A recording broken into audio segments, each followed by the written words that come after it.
Human Health and Diseases Part 3. In this video, you will be learning about Acquired Immunodeficiency Syndrome or AIDS. Acquired Immunodeficiency Syndrome or AIDS. The causative agent is a retrovirus known as Human Immunodeficiency Virus or HIV.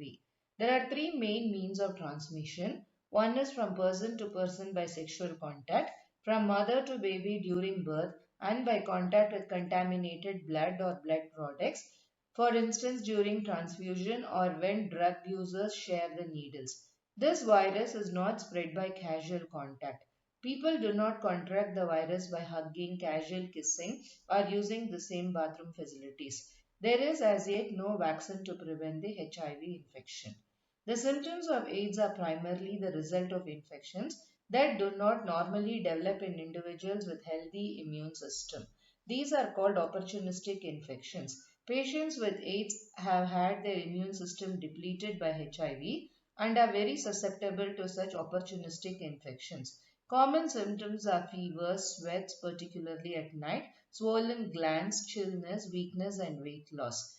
There is no cure for AIDS at this time. However, a variety of treatments are available that can delay the progression of the disease for many years and improve the quality of life of those who have developed the symptoms. Antiretroviral therapy suppresses the replication of the HIV virus in the body. A combination of several antiretroviral agents, termed highly active antiretroviral therapy, has been highly effective in reducing the number of HIV particles in the bloodstream as measured by a blood test called the viral load. And this can help the immune system recover from the HIV infection and improve the T cell counts.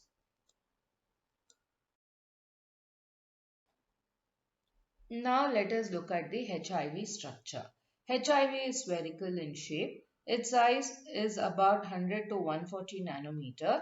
Like any other virus, it is made up of central icosahedral capsid core containing the genetic material surrounded by a protein envelope. The protein envelope has an attachment of several spicules of glycoprotein. Like other retroviruses, the glycoprotein sticks out on both the sides, that is inside and outside of the protein coat. The outer position of the glycoprotein called GP120 is attached to the GP41 situated on the inner side of the viral coat. GP41 is an unusually long protein with over 100 amino acids. GP120 appears like a knob.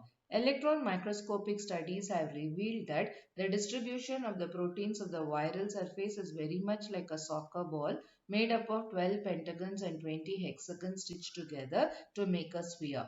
The envelope of HIV also contains other proteins, including some human leukocyte antigen or the HLA antigens. The genome of HIV contains two helix of RNA molecules in folded form. The coenzyme reverse transcriptase is attached to the RNA. In this slide, let us look at the life cycle of HIV. HIV is a retrovirus and contains several copies of reverse transcriptase or the DNA polymerase. After getting into the body of the host, the HIV virus enters into macrophage. Inside macrophage, the HIV retroviruses use an enzyme called reverse transcriptase to make a DNA copy of its genetic material. The single strand of DNA then replicates and in double-stranded form integrates into the chromosomes of the host cell where it directs the synthesis of more viral RNA. Viral RNA in turn directs the synthesis of protein capsids and both are assembled into HIV virus. A large number of viruses emerge from the host cell before it dies. The macrophages continue to produce viruses and in this way act like a HIV factory. At the same time, HIV enters into helper T lymphocytes, replicates and produces progeny viruses. The progeny viruses released in the blood attack other helper T lymphocytes and this is repeated leading to a progressive decrease in the number of helper T lymphocytes in the body of the infected person. Disruption of immune defense mechanism following the destruction of T helper lymphocytes is the main way in which HIV leads to the AIDS.